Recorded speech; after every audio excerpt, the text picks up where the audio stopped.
Meu nome é Maiane Alves, eu sou engenheira agrônoma e atualmente doutoranda no Programa de Ciência do Solo na Universidade Federal do Ceará. Hoje eu vim aqui falar com vocês sobre o solo e a água. É um tema muito importante para diversas áreas, principalmente nos estudos florestais, mas também em outras ciências, como é o caso da ciência do solo. Na palestra de hoje, vamos explorar a interação entre o solo e a água e suas fundamentalidades no ecossistema florestal, e como esses dois elementos eles desempenham um papel essencial na manutenção da biodiversidade e no ciclo de nutrientes. Também vamos compreender como essa relação se torna crucial para a preservação de florestas e a mitigação de impactos ambientais causados pelas ações antrópicas. Ao longo da história, o homem ele teve seu desenvolvimento baseado no aproveitamento de recursos naturais, e dentre esses, a floresta foi e continua sendo uma grande reserva de economia e desenvolvimento. No entanto, a ação desordenada do homem, através desse permanente processo de desenvolvimento, tem alterado a cobertura original dessas florestas, tornando-as muitas vezes deficientes, sendo que o uso tradicional do solo para a agricultura, a floresta ocupa ainda hoje a tarefa insubstituível de ser uma reserva ou um ponto de regeneração, oferecendo ao homem muitos elementos essenciais para a sobrevivência e o seu desenvolvimento, como é o caso de alimentos, de combustível, material para construção e matéria-prima para a produção de diversos produtos industrializados. E aí, com o rápido crescimento populacional que tem acontecido nas últimas décadas, a gente aí recentemente atingiu 8 bilhões de pessoas, tem exigido mais e mais, de forma cada vez mais intensa, o uso das florestas e dos seus produtos.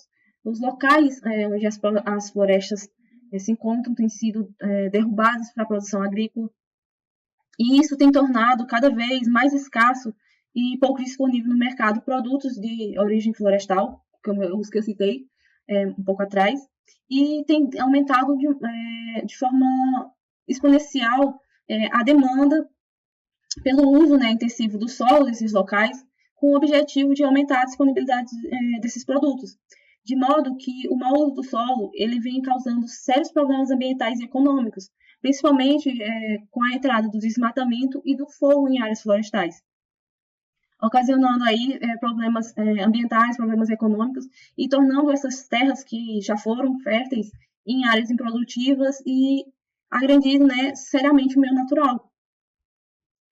Só que o solo, não só as florestas, mas como um todo, ele tem um papel ecológico muito importante, sendo um recurso que possibilita, no caso do solo de florestas, a produção lenhosa, a providência de nutrientes, de água, o suporte físico para as plantas, e suas características condicionam o tipo de vegetação que está sendo suportado no local, e funciona também como um receptor, um filtro de substâncias indesejáveis. E, além disso, o solo ele possibilita a acumulação de matéria orgânica na forma de folhas, de cascas, de raízes, e a transformação desse material em elementos minerais que são disponibilizados posteriormente às plantas, e elas fazem uso desse recurso. O solo, como maior potencial produtivo, eles são geralmente utilizados na agricultura, enquanto que solos que são considerados menos férteis, mais pedregosos, de menor profundidade, ele acaba sendo deixado para uso florestal, para uso ali de uma pequena reserva dentro de uma localidade em que esses solos acabam sendo utilizados. E aí, o solo florestal, assim como os solos de outros ambientes, eles atuam como um reservatório de nutrientes e de água, garantindo a estabilização das plantas que se desenvolvem sobre ele e a continuidade de ciclos biogeoquímicos, sendo que a composição física e química do solo influencia diretamente a capacidade de retenção de água desse solo, a infiltração da água nesse solo, a disponibilização de nutrientes para a vegetação que se desenvolve ali. E aí, quando a gente estuda a química, a física do solo, a gente vê que o solo ele é dividido em partículas, como areia, silt, argila, pequenos fragmentos. E essas partículas, no caso, quando a gente fala da fração argila, ela possui cargas na sua superfície que são capazes de atrair os minerais que estão lá no solo, os nutrientes, e esses nutrientes ficam aderidos à superfície dessas partículas. E nisso, solos saudáveis, eles possuem uma capacidade muito grande de reter esses nutrientes, sendo essa capacidade, né, que a gente chama de CTC, capacidade de troca de cátions. E aí, quanto maior essa capacidade, melhor esse solo se torna nutricionalmente falando. Pois esses solos, né, saudáveis, como eu já falei, eles possuem a capacidade de armazenamento de nutrientes e de água, enquanto que solos que estão deteriorados, que estão degradados, compactados, erodidos, eles vão perdendo essa capacidade, resultando em uma menor produtividade vegetal e uma maior susceptibilidade, né, daquele solo a eventos extremos, como secas e enchentes. E aí a gente precisa ver o solo como um sistema trifásico, constituído de diversos componentes, sendo a primeira fase, né, do solo a fase sólida, que ela é composta de material mineral e orgânico, sendo a parte mineral 45% do total do solo, e esses 45%, né, eles são caracterizados por fragmentos de rocha, por compostos minerais já em processo de degradação, e que fornecem a estrutura básica do solo, mas também que disponibilizam nutrientes. Na fase orgânica, a gente tem 5% ali, mais ou menos, do volume total do solo, e nessa fase está todos os organismos vivos que habitam o solo, mas também os restos de planta e animal em diferentes graus de decomposição, sendo essa parte, né, que é a matéria orgânica, de fato, crucial para a fertilidade do solo, pois ajuda ali a reter água, reter nutrientes, a estruturar esse solo. Aí, na fase gasosa do solo, a gente tem ali em torno de 25% do volume total, e esse volume de solo, que é ocupado pelo ar, ele se assemelha muito ao ar atmosférico em sua composição de gases. E aí a gente tem a fase líquida do solo, que corresponde aos outros 25%, mais ou menos, do volume total, e é nessa fase que os nutrientes ficam diluídos. Os nutrientes que não estão aderidos aos minerais ficam diluídos dentro dessa água, e que é particularmente importante, né, pois influencia tanto na umidade do solo como nos nutrientes disponíveis para as plantas, uma vez que esses nutrientes eles são absorvidos pela planta por fluxo de massa. A planta absorve água, e aí essa água, ao entrar na raiz, carrega os nutrientes juntos, e dessa forma, né, a planta se nutre.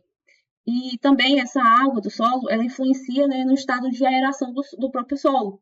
A gente tem aqui que a água ocupa 25% e o ar 25%, mas não é todo o tempo que essa situação está dessa forma. Então, às vezes o solo tem um pouquinho mais de água, então sobra menos espaço para o ar, e esse balanço de 50% vai se equilibrando. Às vezes o solo está mais seco, então tem menos de 25% de água e mais de que 25% de ar. Voltando para a parte mineral, a parte sólida, né? Essa parte sólida, ela não é importante a gente deixar claro que ela não é uma coisa maciça. Ela é sólida, mas ela não é maciça. Ela possui orifícios. Os minerais, eles se arranjam no solo, um sobre o outro, um ao lado do outro. E entre minerais, tem lacunas, né? Tem espaço que é ocupado pelo ar e pela água no solo. Esses dois elementos, água e ar, né, eles são armazenados nesse espaço, eles ocupam esse espaço, junto com raízes, né, de plantas que vão crescer passando por esses orifícios. E além disso, né, essa fase mineral, é importante falar que ela disponibiliza nutrientes a partir da sua degradação. Ao longo de milhares de anos, os minerais eles vão sendo degradados, eles vão sendo quebrados, e eles chegam a um ponto de uma deterioração que os elementos químicos que estão naqueles minerais acabam se tornando disponíveis no solo. Mas, como eu falei, né, ao longo de milhares de anos de decomposição. Só que essa decomposição dos minerais, ela não é a única forma da entrada de nutrientes no solo. O solo tanto pode entrar pela degradação do material de origem, que são aquelas rochas antigas que vão se quebrando, vão virando minerais, e aí os minerais vão... enfim, tem essa forma de entrada de nutrientes no solo, e também tem a questão por meio da ciclagem de nutrientes pela degradação da matéria orgânica. A gente tem que, em um determinado local, no caso das florestas, as árvores elas vão desprender folhas, vão desprender galho. A própria árvore, quando morrer, ela vai ser ela vai cair no solo, vai se acumular ali na forma de matéria orgânica, na forma de serrapilheira, e vai sofrer uma ação de micro-organismos, de pequenos organismos ali, que vão decompor essa matéria, esse material dessa árvore, e aí, na forma de matéria orgânica, ela vai sendo disponibilizada os elementos nutrientes para outras plantas que estão ali no local e que podem fazer uso desse mineral. E, na verdade, não só podem, como devem, porque a partir da decomposição desses compostos e os próprios nutrientes de origem, do material de origem desse solo, eles estão o tempo todo ali sujeitos à ação de lixiviação. E aí é muito importante que os vegetais eles tenham acesso, eles incorporem esses nutrientes para evitar possíveis perdas, mantendo também aí o ciclo natural, a ciclagem natural dos nutrientes em funcionamento. E aí, quando se trata de florestas tropicais, na sua grande maioria, a gente observa que elas estão situadas em solos que são naturalmente pobres em nutrientes. A gente vê a floresta amazônica, por exemplo, a gente imagina, a princípio, que o solo da floresta é um solo muito rico, é um solo que tem uma disponibilidade muito grande de nutrientes, já que as plantas têm uma exuberância, têm um porte muito grande, mas, na verdade, não é exatamente isso que acontece. Os solos florestais, principalmente florestas tropicais, se tratando desse tipo de floresta, eles são solos bem desenvolvidos, são solos maduros, solos profundos, muitas vezes, mas eles são solos que são pobres em nutrientes derivados do material de origem, sendo que a existência e a formação de florestas exuberantes, com grande diversidade vegetal, depende exclusivamente do equilíbrio entre a decomposição da matéria orgânica e seu depósito no solo. Ou seja, basicamente as plantas se desenvolvem ali porque existe uma ciclagem de nutrientes a partir de material de origem vegetal ou animal muito grande. Sendo que essa decomposição é a principal fonte de nutrientes para esses solos. E uma vez que os estoques de nutrientes eles estão na copa das árvores, numa parte superior das árvores, já que esse solo tem pouco material. Então, existe uma ciclagem muito grande, tem muito material sendo decomposto, sendo aproveitado, tem muito material investido na forma de árvores que estão compondo ali aquela floresta. E aí, essas árvores, elas funcionam de forma complementar ao ciclo biológico. Elas caem, se decompõem, disponibilizam os nutrientes e são absorvidos por outras plantas que estão já no local. E aí, quando a gente fala sobre essa parte de absorção e tudo, a gente vem a questão da água. Como eu falei, é o que carrega os nutrientes para dentro da planta. E a água que existe no solo, ela está ali na forma de películas finas, fora das partículas do solo, envolvendo uma partícula do solo que a gente chama de elo capilar, e também ela ocupa os espaços porosos de fato, que a gente chama de água gravitacional, sendo que essa água capilar ela está mais fortemente aderida às estruturas do solo, às moléculas, devido às cargas que eu já falei lá atrás, e essa água gravitacional ela vai sair ali com a força da gravidade, a partir do momento que saia o impedimento, porque ela está ali naquele momento devido a uma chuva, a uma irrigação que teve há pouco tempo, mas a gravidade acaba puxando e ela vai embora, porque ela não está presa a alguma coisa no solo tão fortemente, não tem um impedimento que impeça dela ir embora, então ela vai descer, a gravidade atuando. E aí, essa água no solo, ela tem a interação com o espaço poroso no solo, e o volume de água ele é muito determinado pela textura do solo, pela densidade aparente do solo, pela estruturação do solo, sendo que a retenção da água ela é tida como uma representação da capacidade do solo de armazenar essa água e de disponibilizar essa água para as plantas. Como eu falei, a água ela precisa ter uma coisa que segure ela no solo, que normalmente é essa força de atração com as cargas das partículas que tem no solo, e quando não tem essa força, quando tem mais água do que o solo é capaz de ter, essa água ela é drenada. E aí, o uso da água pelas plantas, como um transportador de nutrientes do solo, ela se dá dessa água que está mais próxima ali às partículas do solo. Essa água que a planta vai utilizar para as suas necessidades bioquímicas e biológicas. E aí o solo, ele cumpre uma função muito importante nessa questão da água, né? Porque ele serve de armazenamento de nutrientes, serve com armazenamento de água, e nessa relação água-solo, o solo também propicia, né, um habitat para micro-organismos que precisam dessa água, precisam desses nutrientes e interagem com a planta ali dentro da rizosfera, sejam micro-organismos benéficos para a planta ou não.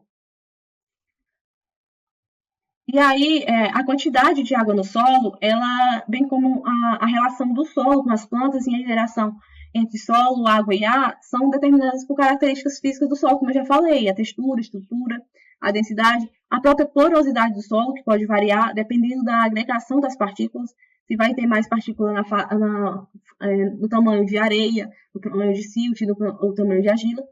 E aí, as plantas, elas contribuem para a restauração da umidade do solo, regulando fluxos entre o sistema hidrológico terrestre e o sistema atmosférico, bem como transferindo a água da precipitação para o solo. A copa da planta intercepta a água e essa água escoa pelo tronco até chegar ao solo. E as plantas facilitam esse escoamento da água para a água chegar com pouca força no solo e aí conseguir se infiltrar, demorar esse processo de entrada de água no solo. Porque quando a água cai diretamente sobre o solo, ela cai com muita força e isso pode causar desagregação do solo e causar danos ali à estrutura do solo e causar perdas, né? Isso eu vou explicar um pouquinho mais para frente.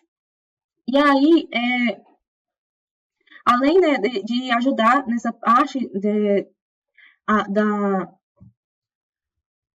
de fazer com que a água chegue mais lentamente no solo, as raízes da planta também contribuem para o aumento da estabilidade e agregação do solo e consolidar assim a matriz, modelando o ambiente e o desenvolvimento do solo a partir da superfície. Então, a gente pode ver que existe uma relação, né, solo, água, planta, muito bem delimitada. Cada um tem sua função.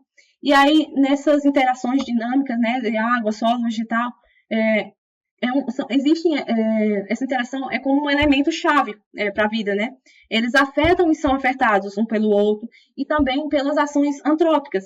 E aí a relação entre solo, água, ar, o solo, elas são imperativas para a planta.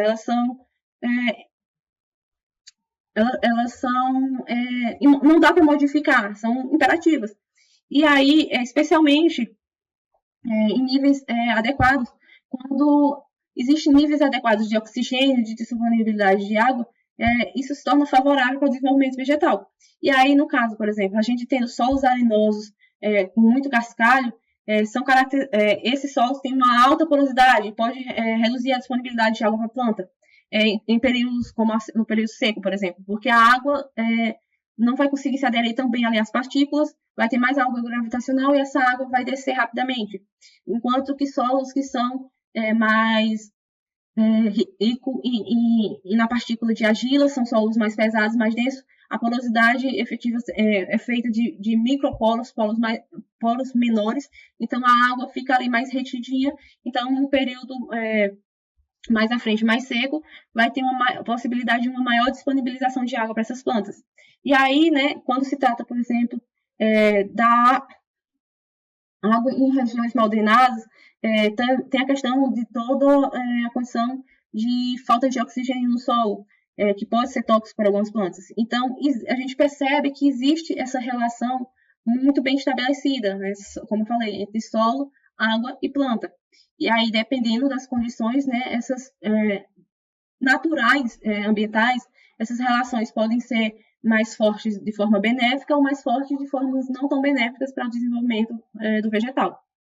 Mas aí, voltando para o assunto de nutrição, dentre os meios pelo qual ocorre ganhos ou perdas de nutrientes no ecossistema florestal, a gente tem a água com uma importância também via precipitação nessa relação de depósitos de nutrientes no solo. Como eu falei, queria mencionar, né, durante a chuva, a água bate na superfície das plantas e escorre. Só que o que acontece? O tempo todo, é muito comum que exista o arrasto de nuvens de poeira de uma região para outra, e essa poeira ela fique em suspensão na atmosfera ou sobre a copa de árvores, e aí quando chove, a água ela carrega esses elementos, esses nutrientes que podem estar em suspensão nessa poeira ou na copa das árvores, e eles escorrem pelo tronco e chegam ao solo de formas expressivas, existindo aí há muito tempo estudos que confirmam essa relevância da chegada de nutrientes ao solo por meio desse escoamento via chuva. A gente tem aqui em 59 trabalhos de Will, que ele estudou a ciclagem de nutrientes em plantas de coníferas na Nova Zelândia, e ele constatou que pelo menos 2 vezes a quantidade do potássio e valores iguais de fósforo retornam pela precipitação para o solo, quando comparada com a decomposição da matéria orgânica depositada pelas árvores, no caso, decomposição da serrapilheira. E aí a gente tem estudos, inclusive no Brasil, que comprovam isso que eu já falei, que a gente tem no caso Lima, de 79, que ele observou que 18,1 quilos de cálcio por hectare e 11,5 quilos de magnésio por hectare, pelo menos num período de 15 meses, volta para o solo em cultivos de pinos, né, devido à incidência de chuva local. Mas antes dele, né, a gente já tinha aí o NI, em 61, que investigando a ciclagem de elementos em florestas tropicais em grana, também observou valores parecidos e também observou que ocorre, né, um ganho de potássio, de fósforo, de magnésio aí, comparado com a decomposição da serrapilheira. E aí, quando a gente compara a qualidade da água da chuva incidente, que aqui flui através da copa, esse quadro aqui mostra claramente isso, a magnitude de alteração da qualidade em funções da agregação de nutrientes. A gente tem a água, ela vem pura, obviamente, a água não evapora com nutrientes, mas ela entra em contato com essa poeira em suspensão em cima das florestas, na copa das árvores. A gente tem, por exemplo, já é bem relatado, que o deserto do Saara, ele envia nuvens de poeira para a parte de cima da floresta amazônica várias vezes no ano, e essa poeira, ela chega e é o que fertiliza a floresta. Além, claro, da própria ciclagem de nutrientes que ocorre ali na floresta. E aí, aqui, a gente observando essa tabela, esse quadro número 1, a gente vê isso, né? Que a magnitude de alteração da qualidade em função da agregação de nutrientes, ela ocorre uma vez que a água interceptada na copa, ela escorre e além do que já vem nela, né, dessa poeira, ainda arrasta outros elementos das folhas. A gente tem, no caso, o potássio, o sódio, que são arrastados. E esses elementos, né, eles são arrastados das folhas porque eles são muito móveis na planta. Então, molhou ali as folhas, a água, quando escorre, ela vai, e além do que ela já traz, né, arrasta, e isso vai tudo parar no chão da floresta. Aqui nesse quadro 2, a gente também observa que, apesar de ter tudo isso que eu já falei, dessa questão do arraste, existem diferenças também na floresta, né, e a interação com essa água no vegetal, causando alterações específicas na composição qualitativa e no arrasto de nutrientes, ou seja, elementos diferentes, em quantidades diferentes, são arrastados. E isso ocorre devido a fatores como o local, a idade dessas árvores, as espécies que compõem essa floresta. E isso acaba influenciando nesse arrasto, né, nessa obtenção de variações e concentrações de nutrientes que chegam ao solo. A gente tem aqui, por exemplo, florestas tropicais, de NI, que é o trabalho que eu já dizia antes. A gente tem aqui que chega 4,10 kg por hectare ano de fósforo no solo. A gente tem que chega a 237 kg por hectare ano de potássio no solo. De onde vem esse potássio? Provavelmente das folhas, porque ele é muito móvel. O fósforo, ele não é um elemento tão móvel, é um elemento considerado séssil, ele não é móvel, não é considerado móvel no solo. E aí, de onde vem esse fósforo, se ele não é móvel? Provavelmente da poeira. Então, a gente tem, e aí, florestas tropicais, a gente tem a floresta amazônica, a Mata Atlântica, esse tipo de floresta. E aí, quando comparado, por exemplo, com florestas de eucalipto, esses valores já diminuem. Tanto porque, pela localização onde essas florestas ficam, a idade, como eu já falei. E aí, as florestas naturais, apesar de todos esses ciclos de aporte de nutrientes que ocorrem de forma imperturbada, mediante colheita na própria floresta ou a própria remoção dessa floresta, logicamente altera as condições da mesma, né? E o desenvolvimento vegetal futuro. Assim, quando a gente retira a vegetação, seja usando fogo ou para o cultivo da área, para o uso da madeira, a terra ela é mexida de maneira desordenada e sem muito cuidado. E, às vezes, ela cria condições especiais para que ocorra uma exposição total ou parcial desse solo às chuvas da chuva e aos fenômenos climáticos. E esses fenômenos eles vão acabar levando à perda dos nutrientes que seriam utilizados pelos vegetais que estavam ou que virão a estar naquele local da floresta. E aí, durante episódios de precipitação, a gente tem, né, que as gotas de água, elas se aceleram pela gravidade e batem na copa das árvores, liberando essa energia e escorrem de forma lenta no tronco. Mas quando a gente remove essa vegetação, não é isso que acontece. Na ausência da vegetação, o choque se dá direto com a superfície do solo. E esse impacto provoca o desprendimento ali das partículas, o arraste dessas partículas pela superfície, principalmente em situações de declividade. E esse fenômeno ele começa a ser o início de uma perda de solo, de uma erosão naquele solo. E aí a presença de biomassa vegetal, em particular as árvores e seus resíduos sobre a superfície de solo, são os principais mecanismos de evitar a perda de solo. Aqui, ó, nesse exemplo que eu trouxe para vocês, a gente tem 4 situações que ilustram muito bem isso. Nas quais a gente observa aqui que quanto mais densa, né, é a cobertura do solo, menor o carregamento de solo. A gente tem aqui a situação de mata, mais ou menos 4 quilos por hectare ano de solo é carregado, com uma situação de mata, que é uma cobertura quase parcial do solo. O solo é quase todo coberto, então a água ela incide mais na copa das árvores do que no chão. E aí, quando a gente vê, né, vai observando os exemplos, quanto menor essa cobertura do solo, maior é o impacto no solo, maior é o carregamento desse solo, com esse aumento da exposição. A gente tem aqui nos cultivos, cafezal, algodoal, no caso do algodoeiro, por exemplo, um cultivo de algodão não cobre tanto o solo. Ele praticamente, na verdade, não cobre o solo. A gente pode ver pelo porte, né, das plantas desenhadas, e aqui ocorre uma perda de 39 mil quilos de solo por hectare ano. Isso é um valor muito elevado. E aí, dentre os fatores, né, que contribuem para essas perdas de solo, a gente tem aí um dos principais, né, a perda de vegetação. A gente tem fatores associados ao clima, dentre eles, né, principalmente o elemento de precipitação, como eu já falei, que pode bater no solo, desprender esse solo, estorroar ele ali na parte superficial e carrear, no caso, né, de uma enxurrada. A gente tem fatores relacionados com a temperatura, tem a questão do vento, que também pode levar, inclusive leva poeira de locais onde o solo é mais solto para outros locais, como é o caso do deserto para a Amazônia. E também, né, questões relacionadas à umidade relativa. Até porque, quando a umidade relativa é mais baixa, às vezes tem uma ação maior dos ventos. Enfim, não vamos entrar muito nesses detalhes. A gente tem, né, também elementos relacionados com o solo, que contribuem para essa perda, né? E esses elementos relacionados com o solo são elementos como questões de textura do solo, estrutura do solo, a capacidade de infiltração desse mesmo, são elementos ligados à susceptibilidade desse solo. Se esse solo é um solo que está mais compactado, ou é um solo que está mais solto, e aí essas questões acabam contribuindo ou não para a erosão. A gente tem também questões do relevo, principalmente com relação à declividade, como eu já falei. Essas declividades, elas aumentam a intensidade de erosão, principalmente quando são mais acentuadas. E também tem a questão, né, do acúmulo de água em locais que não são tão declives, a questão da velocidade de escoamento nos que são declivosos, né?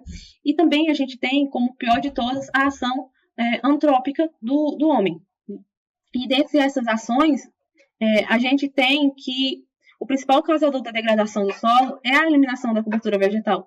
E a partir dela, a gente tem diversas implicações. Com a remoção da cobertura vegetal, a gente tem uma menor proteção do solo, um menor aporte de matéria orgânica nesse solo. Essa eliminação da matéria vegetal normalmente é utilizada para pastejo, para coisas do tipo, e acabam levando ao superpastoreio, e aí ocorre, né, a redução na mineração da matéria orgânica, o pisoteio, que pode compactar o próprio solo. E aí vem a questão, né, que todos esses fatores levam à degradação da estrutura, uma menor infiltração, um maior escoamento superficial e, por fim, né, a erosão. E aí, uma coisa que a gente esquece é que a floresta ela tem uma ação direta sobre o ambiente e em espécies, em especial sobre o solo, sendo capaz de provocar modificações no ecossistema, pois a cobertura vegetal ela serve como uma proteção natural, como eu já falei, a eventos como a chuva e também a evaporação de forma excessiva. E aí essa vegetação ela diminui impactos diretos, né, da água, da chuva, protege contra raios solares, contra o vento, variações bruscas de temperatura, e por sua vez, a presença das raízes das plantas, que normalmente são muito profundas, elas melhoram a estrutura do solo, promovendo ali um arejamento nesse solo, uma melhor infiltração de água no solo, e assim é um ambiente muito mais eficaz do que um ambiente agrícola, um sistema agrícola. E as árvores, elas favorecem ainda o enriquecimento do solo, enriquecimento com relação à matéria orgânica, com nutrientes, assim como com relações simbióticas do meio, onde diversos organismos acabam habitando esse solo em que as árvores se encontram. Na superfície, a riqueza vegetal ela sustenta a vida animal de mamíferos, répteis, aves, pequenos insetos e contribui nesse equilíbrio do ecossistema. E acontece que nas florestas, onde o solo habitualmente não é mobilizado, ele não é mexido durante longos períodos, o desenvolvimento desses organismos é benéfico. E, em paralelo, a quantidade de biomassa que é produzida e retida nessas florestas e a ciclagem que ocorre através dessa biota, né, que habita aquele solo, em cima desse solo, fazendo com que esse solo, né, de ocupação florestal esse seja um grande reservatório de carbono no planeta. E aí a gente tem que solos florestais, especialmente em ecossistemas tropicais, eles possuem um papel crucial no ciclo do carbono, sendo que o desmatamento e o manejo inadequado de solo promove a liberação desse carbono para a atmosfera na forma de CO2. E a gente sabe que o CO2 ele é um tipo de gás que favorece o efeito estufa, ele é um gás que contribui para o aquecimento global. Além disso, né, a queimada da biomassa vegetal e a conversão dessas florestas, né, em áreas agrícolas também reduzem significativamente esse carbono que está sendo sequestrado e mantido ali no solo, podendo efetivamente bloquear, né, sendo que a vegetação ela pode, né, sequestrar e bloquear que esse CO2 vá para a atmosfera, como eu já falei. E assim, o sequestro de carbono ele acaba sendo uma maneira natural de mitigar as mudanças climáticas, bem como suportar, né, a regeneração vegetal e a manutenção da biodiversidade. Essa questão do sequestro de carbono ela é muito vasta. A gente tem aqui essa imagem, ela foi feita com base em dados estatísticos da Organização das Nações Unidas para a Alimentação e Agricultura, e aqui ela traz dados de pesquisas indicando que o solo armazena quantidades climáticas significativamente grandes de carbono, como matéria orgânica. E aí, esse carbono no solo, ele vai de 2,3 vezes maior que o carbono atmosférico na forma de CO2. E 3,5 vezes maior do que o carbono que todos os organismos vivos no planeta armazenam. Mas, pensando assim, qual é a importância de saber tudo isso que eu já falei até agora? Então, isso tudo que eu já falei é importante devido a uma coisa. A interferência humana, ela tem comprometido não só a relação entre o solo e a água nas florestas, nos diversos ambientes, através de práticas como desmatamento, queimadas excessivas de agrotóxicos, ocupação desordenada do solo, mas ela também afeta questões climáticas. E esses fatores resultam na perda de fertilidade do solo, na contaminação de recursos hídricos, na fragmentação de ecossistema, distúrbios climáticos globais, e sendo que os ecossistemas ele pode ser significativamente afetado por mudanças no uso da terra e da água, no sentido de diminuir sua capacidade de integrar, de dar suporte às funções, né, que o solo, que a água exercem, de modo que eles passam a deixar de garantir a sustentabilidade. E a conscientização por parte interessado nisso, sobre a interdependência, pode contribuir para a redução de impactos negativos nesses ecossistemas. E aí, dessa forma, ao derrubar uma mata, se compromete a integridade do solo do local. Com o comprometimento desse solo, a gente tem a redução da retenção de água nele, devido aos fatores que eu já falei, de escoamento e tudo, e sem água, né, no solo, e sem solo, né, já que o solo vai ser um solo pobre, sem nutriente, às vezes nem solo de fato vai ter, porque não vai, ele é carreado, vai embora, a gente vai ter só a pedra lá, o material de origem, o resquício, né, e aí sem isso também não tem vegetação.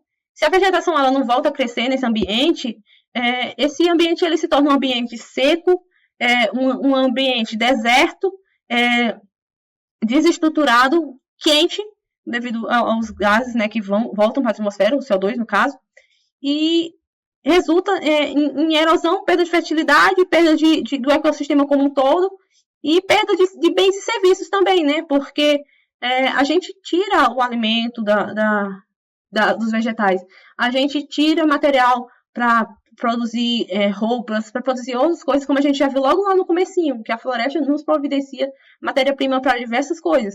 E com isso, né, com essa perda de biodiversidade, a gente perde esses recursos que são tão importantes para a manutenção da vida no planeta e a manutenção da vida humana também.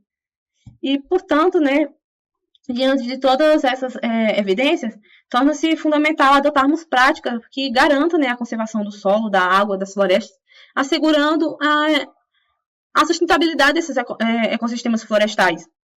E a ciência e a tecnologia ela oferece diversas estratégias para minimizar esses impactos negativos causados pela degradação ambiental e pela ação antrópica desordenada. E aí, entre as estratégias, né, a gente pode destacar 5 aqui que eu trouxe. E dentro delas, né, a gente tem a questão do manejo sustentável do solo e da água, onde a gente pode usar técnicas como terraceamento, plantio em curva de nível, o uso de culturas de cobertura, que ajudam a reduzir a erosão, a promover a infiltração da água no solo, garantir retenção hídrica e evitar, né, o escoamento superficial.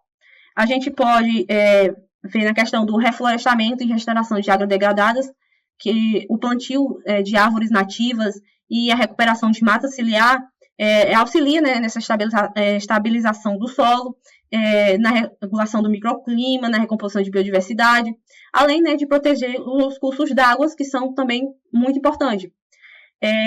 No terceiro ponto seria, né, a gente trabalhar com a agricultura regenerativa e sistemas agroflorestais, o qual a integração de culturas agrícolas com árvores, né, permite o aproveitamento sustentável do solo e promove ali uma melhor questão um melhor aproveitamento na ciclagem de nutrientes, na melhoria na fertilidade, a conservação da umidade naquele solo. A gente também pode trabalhar com o controle do uso de agroquímicos, pois o uso indiscriminado, né, todo mundo sabe que quando a gente usa demais, de forma indiscriminada, fertilizantes, pesticidas, a gente pode acabar contaminando o solo e recursos hídricos, né, porque esse material ele vai ser lixiviado e em algum momento ele vai chegar no corpo hídrico. E aí o manejo adequado desses insumos, bem como a adoção de práticas, né, adequadas de adubação, uma adubação orgânica, uso de controle biológico para controle de pragas, são minimizadores, né, de impactos negativos sobre o meio ambiente.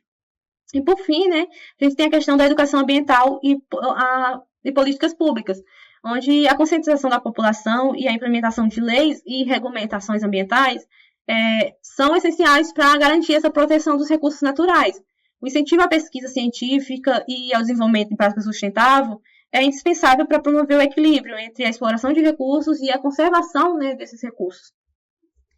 Assim, como considerações finais, eu gostaria de ressaltar que a relação entre o solo e a água ela é baseada na vida nos ecossistemas florestais e que a degradação desses ecossistemas tem efeito direto na biodiversidade, na segurança alimentar, na regulação climática, na qualidade de vida humana. E se a gente quiser garantir um futuro sustentável, a gente precisa investir em práticas de conservação capazes de restaurar essas áreas degradadas e repensar, né, a nossa interação com esses recursos naturais, sendo que ações individuais e coletivas precisam ser tomadas, como o consumo responsável, o apoio a políticas ambientais, a adoção de práticas sustentáveis na agricultura e na silvicultura. Essas práticas fazem toda a diferença para reverter os impactos negativos que já foram causados. E, assim, a gente pode garantir, né, que as futuras gerações ainda possam usufruir de sistemas, esses ecossistemas, como as florestas e tudo, né, que ele pode oferecer para a gente. Dito isso, eu encerro a palestra reforçando a importância, né, da conservação do solo, da água, para a sustentabilidade de ecossistemas florestais E a preservação desses recursos não é apenas uma questão ambiental, mas uma necessidade vital para o equilíbrio do planeta. Obrigada a todos pela atenção, né? E qualquer dúvida que vocês tenham ou algum apontamento sobre a apresentação, não precisa ter vergonha, não, fiquem à vontade. E para entrar em contato comigo aqui, meu e-mail, né, maiapatriota@gmail.com. E é isso. Muito obrigada.